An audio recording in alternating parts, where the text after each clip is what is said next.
పద్యని రాజనం కార్యక్రమానికి స్వాగతం. సద్గోష్ఠియే సరియు నొసగును, సద్గోష్ఠియే కీర్తి పెంచు సంతుష్టిని, నా సద్గోష్ఠియే వనగొచ్చును, సద్గోష్ఠియే పాపములను చంపు కుమారా.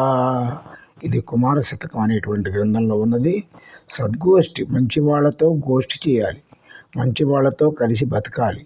మంచి వాళ్ళతో జాగ్రత్తగా ఉన్నట్లయితే పాపాలన్నింటినీ కూడా చంపుతుంది అని కుమార శతకర్త ఈ విధంగా సజ్జనులతో సంతోషించడం వలన మనసుకు మంచి జరుగుతుంది, కీర్తి లభిస్తుంది, మనసుకు ప్రశాంతత కలుగుతుంది. మనసు పనుల వైపు వెళ్లకుండా సజ్జన సాంగత్యం ఉపయోగపడుతుంది. అందుకని సజ్జనులతోనే సాంగత్యం చేయండి. మనం ఇంగ్లీష్లో చెబుతూ ఉంటాం కదా, tell your friend I tell your character అని.